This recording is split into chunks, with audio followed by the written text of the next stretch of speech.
Hey guys, welcome to New Up to Speed. Today we're talking to Nicole Brewster from Renforth Resources. We're following up on the latest news release, but at the same time we're going back a little bit, hearing Nicole's story, what the company does, and exactly what they have on their hands. And I'm telling you, what they have on their hands is massive. Hey everyone, today we're here with Nicole Brewster from Renforth Resources, and I thought it'd be a good idea to just run through some questions on Renforth and have Nicole just educate us a little bit more about a little bit of Renforth's history, but as well as the current projects that they have and just how big those projects are. So Nicole, I'll let you lead off on Renforth Resources. Just give us a little update on who you are and especially the battery metals portion as well. I'm an exploration contractor that was owed a lot of money a while ago, took shares in Renforth, and then became president and realized what a mess everything was.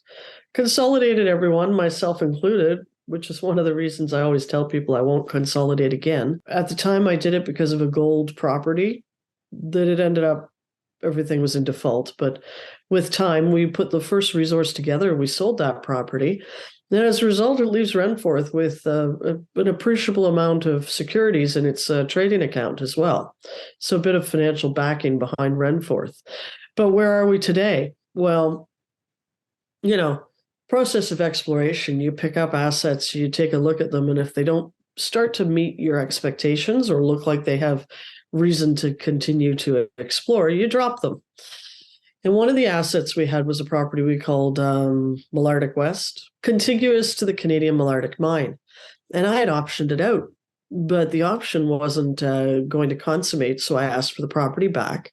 And it became apparent there was a copper discovery made in the north part of the property. Now that property now is what we built Surimo around. So we had the Beaupré copper discovery, which is real. It's brand new, virgin. Nobody expected it. Never been seen before. Okay, we have to do a bit more work.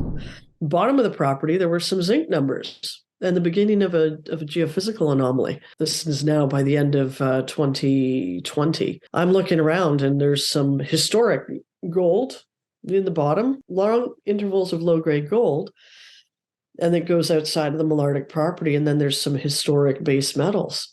So I'm like, wait a minute. All this stuff's come open. It's all been dropped. Let's stake up all the historic base metals showings. Not so much the gold, because it's very low grade, but we ended up staking all the base metals, partly because, and rather than stake the discrete areas of work, there was a magnetic anomaly joining these things together. And I said, let's just stake it all, after being advised that the magnetic anomaly is probably meaningless. It just means it's magnetic. I said, that's fine. I just don't want, like we've got Colony and we've got Victoria. I don't want to stake Colony and stake Victoria and then have a stranger in the middle. We'll just take it all, which is good we did, because now that's the 20-kilometer Victoria mineralized trend. To the north is Lalonde, which is longer, and it goes off up through Surimo and over to Houston. But we've only ground truthed 9 kilometers of Lalonde, along with ground truth in the entire 20 kilometers of Victoria. So it's not that I'm a super genius, it's that I was bored. The claims came open and it was an opportunity and I seized it. So then the next step in my job is to test the hypothesis. My hypothesis is you can't have base metals mineralization in the east at Colony and in the west at Victoria on a 20-kilometer magnetic trend. What if it means something? Well, sure enough, it means something. We discovered that the magnetic trend is, in fact, the ultramafics carrying the nickel, cobalt, and PGEs. We went on to discover that there's a VMS, or the stringers, the little feeder tubes or arms of a VMS, which gives us copper, zinc, silver, and now gold, as we announced earlier this week. That's the first time we've seen gold in the drilling at Victoria, and gold's an ingredient that's very typical in a VMS. So we were hoping to see it and we got it. So 2 different mineralizing events occurring at the same place. It's pretty unique. Happens fairly frequently in a place called Finland. Hey, I'm not a super genius. It was an opportunity and I seized the opportunity. And the hypothesis is now, for me, it's shifted from, is it mineralized? Because we know it's mineralized. Does it have scale? Does it have the potential to be something very big? Yes, it has scale. It's a 330 square kilometer property, numerous base metal showings and several gold showings. But the systems are big. Could it ever be a mine? That's where I'm at now. And that's what I have to set out to prove. Can it be a mine? I don't know the answer, but I can look at our assay numbers and I can see a mine called Valvivara, owned by a company called Terrafame in Finland, operating with comparable grades. So the fact that they're doing it doesn't mean we can do it. It's not that simple, but there's every opportunity that we can do it. So that's my job. My job is to chase potential and possibility, and that's what we're doing at at Surimo, which hosts the Victoria Trend, hosts the Lalonde Trend. We have others showing Surimau and Houston and Fuyak, which are also base metal showings. We have the Beaupre copper discovery, and we have lithium. We have lithium in the sediments associated with the pegmatites. A lot happening on the property, big property. So our focus, though, is Surimo. It's battery metals. That's a lot to unpack there, Nicole. A lot. Geez. And you've just barely scratched the surface on top currently, right? Yeah, I mean, Surimo gives us some advantages. There's road access. It's in the province of Quebec, great place to work. We establish historic mining camp and current mining camp. Everything we need is nearby. Hydroelectric power is on the property from the Rapid 7 generating station to the south. Next door, Canada's largest open pit gold mine in the Canadian Malartic Mine. It's a 4-kilometer long, 400-meter deep open pit, which is good precedent to have next door because mineralization at Surimo starts on surface. So you would look at an open pit mining decision there in the future, which is also the cheapest way to mine. Talvivara processes with heap leach, so that's one option. But another option is an hour away is the Glencore Horn Smelter in the town of Rouen. They're looking for feed for that. Minutes north of us is the Laurent mine owned by Agnico Eagle, which is a VMS mine, so they can process VMS materials. A lot of options at the end of the day. We have to get there. And like you said, the 20 kilometers of Victoria specifically, we're working from the road and the power line to the west, and that's a 6-kilometer piece. We've drilled off the first 2.2 kilometers, just drilling for structure. We're not trying to chase grade that we see in the drill holes yet, because we do see some higher grade material, but we're not trying to vector in on grade yet. In March, we're going to jump 4 kilometers to the western edge of the property to drill a very high priority geophysical, mag and EM anomaly that we've also prospected and determined it's mineralized. We've got surface samples of mineralization, never been explored, not even historically. We're going to do the first work there, but then there's a 4-kilometer hole between our last drilling and this drilling. And all of our drilling, it's only like 120 meters, more or less, vertically deep. The open pit next door is 400 meters deep. There's no reason to think there's not depth potential, but even our geophysics, it only sees about 100 meters deep. So there's still lots of work to do. And then there's Lalonde to the north as well. And we figure that those are two arms and that the fold nose, where they meet, is off the property next door at Canadian Malartic. So lots of work to do, but it's fun because we're an exploration company. We're not actually looking for mineralization. We're exploring the extent of the structure and what kind of grade the structure holds. We're not trying to find it. We've got it. You also mentioned an important thing. Now, with inflation having crept up in the past few years, things are more expensive. Have you seen a big difference in cost of drilling compared to 2 years ago, maybe even a year ago? Yeah. Well, we've done 3 programs now at Surimo, and we see a cost increase across each program, one after the other, the most recent being in December. Big driver of the increase in December, actually, well, the face rate for drilling per meter has been going up, but the biggest piece that's causing everything to go up actually has been fuel. Because drills are run on diesel fuel, right? All of our equipment is run on fuel. Our generators are run on fuel. And the prices of fuel, I mean, we were all filling our cars last fall and nobody was happy about it, right? So the fuel price had an impact on our operating costs. Labor costs have gone up a bit, but the exploration space is still relatively there's still capacity. So we're not paying, we're not 10 years ago where you couldn't hire a guy to say, for anything. We're not there in terms of labor costs. But a good thing as well is looking at your numbers, you guys are very cost effective. I mean, when I tell people our all-in cost to drill a meter They don't even believe me. I mean, we're driving to the property. The guys are sleeping at home, the drillers. If something breaks down, things break down all the time. The shop is it's in Val-d'Or. It's what, 30 kilometers away? So I mean, you drive to Val-d'Or, get the piece, bring it back. So it's in the same shift they're making repairs. So we're not subject to like remote projects where if you haven't flown in the spares, you're waiting for the spares to get on a plane and come in or get dragged in on a helicopter. And we just don't have those costs, which also means we don't have that environmental impact either. So we're a fairly low impact operation. That's good for investors as well, especially that are looking for a company that's well managed. And it seems you Yeah, guys are very well managed. we've been around a little while. There's no employees in Renforth. Renforth's burn rate probably couldn't get much lower. The CFO and myself we have crew on the books and we take shares once a year. I'm certainly aligned with shareholders. Everything I own is shares in the company. And, I intend to make money on the shares. I don't intend to make money on a salary.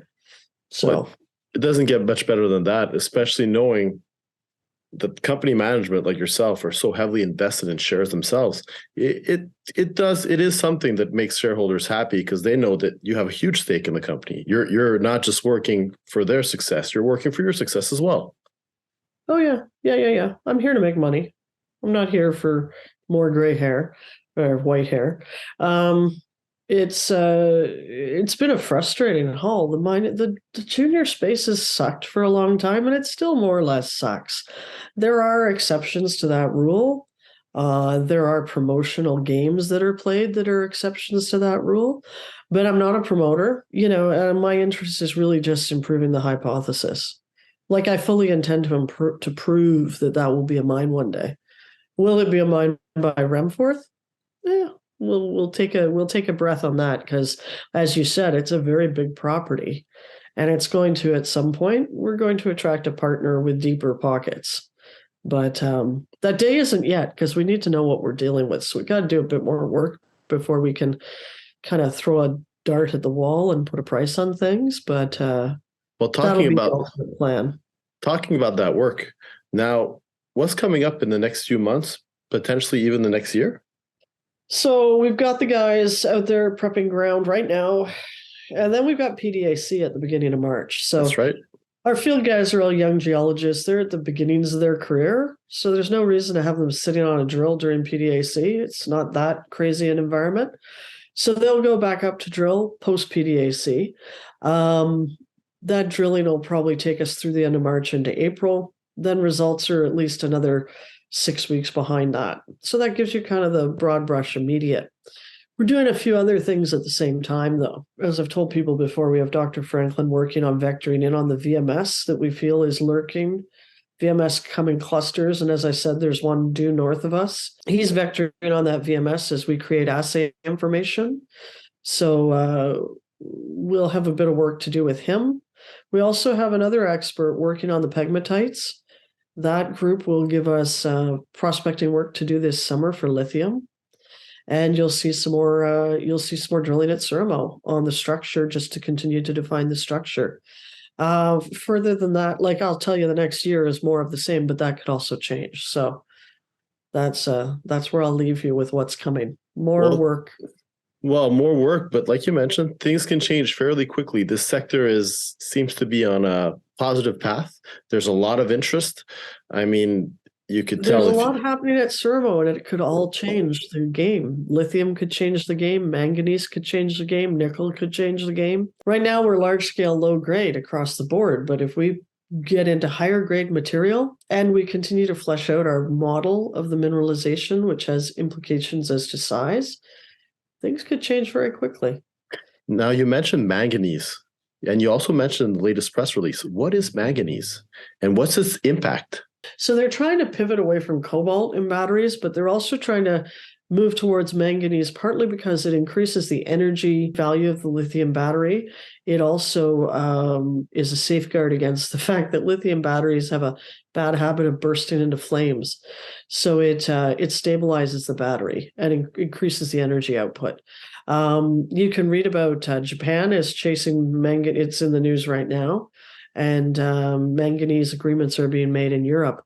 The interesting thing, there's no North American production between US and Canada of manganese at all, and it's absolutely required, like nickel, in every battery you build. That's a lot of exposure for a new investor looking to get, as you mentioned, low grade, but still it's an exposure and it's a possibility for that property as well. It's low grade right now. We only looked at it in our December drilling. I have one of our geologists now working backwards through our assays to see if we missed it earlier because we weren't looking at it. You see, and this is part of Surmo. Surmo, every little bit of work we do, we learn something new and things evolve and change. And what's important could change in a heartbeat. Drilling is Mother Nature's done her work. Are we lucky enough to hit it with a drill? And with the way everything in the world is changing right now, like energy storage, EVs, call it what you will, it's an industrial revolution. And there are always the first movers, and then there are the people who come behind and refine things and improve on them. That's already happening in batteries. So I fully expect we're going to hear about other bizarre metals that are critically required. But we've got a whole bunch of different metals at Surmo. And we have a whole bunch of Surmo that's never been explored. Even the 20-kilometer trend, we've surface sampled it. Most of it's not been drilled. There's 18 kilometers of the 20 kilometers has had drill holes in it. We have a ton of work, a ton of places we could keep looking. And all based around that VMS. Now, what's a VMS? Just so that we could break it down in maybe understandable words so that new investors can maybe understand the importance of it. VMS is a volcanogenic massive sulfide, and the answer to what it is the first word. It's the first half of the first word. It's a volcano. It's a volcano on the seafloor a long, long time ago. And we all know what volcanoes look like, right? There's a center core that's molten material, comes to the surface. It still happens. We see it in Hawaii regularly. So VMS comes up, the material goes out, and it runs down the sides. And as it cools, in contact with seawater and the chemistry in the seawater, as it cools, what sort of land it cools on, like maybe it goes into a divot with a wall and it pools there really heavily, so it cools more slowly and metals settle, they precipitate out. Or maybe it moves really fast and stuff cools really quickly and gets brittle. Like there's geology. This is what geology is. So there's physical traps, there's chemical traps, there's all sorts of things. But at the end of the day, it's the cooling of the magma, which has come up, and it's a chemical soup. And it carries all sorts of metals. But as it cools, where it cools, how it cools, and what it is in contact with as it cools can affect what metals actually end up being accessible in that material, in that rock, because eventually it becomes rock. And then it gets more fun. Maybe there's a fault and the volcano ends up on its side like this. So now this is the top of the earth. And when we're drilling, we're only drilling into the stringers, the little bits that ran away. The nuts of the thing are here, and maybe the nuts of it are really over there, or maybe it's over here because it pooled. Like the geometry starts to get crazy because you're thinking in 3 dimensions, and it could have a mountain range could have happened, and the volcano's on the side of it, kind of thing, and it just gets pretty wild. So drill, drill, drill. It's really the bottom line, and that's the next 18 months for you. Drill, drill, drill, drill. Well, on that, Nicole, thank you very much for the update. Thank you for pretty much letting us know what you're doing, but the scope of it, because I think the scope of it is what makes it interesting for an investor, the feasibility, the cost structure. I mean, I think you're in a great place. I think the markets will turn around, but thank you very much for taking the time, Nicole. We appreciate it. You ever need me, email me, Nicole@renforthresources.com, and we do all the social stuff, so you can find me that way too. Perfect. Or you can call this guy. Call this guy right here. Well, thank you very much. That's right. That's right. Thank you, Nicole. You're welcome. Thank you. Thank you. Bye-bye.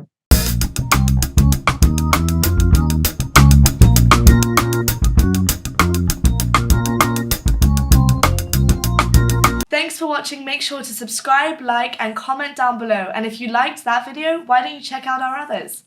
Like this beautiful one here.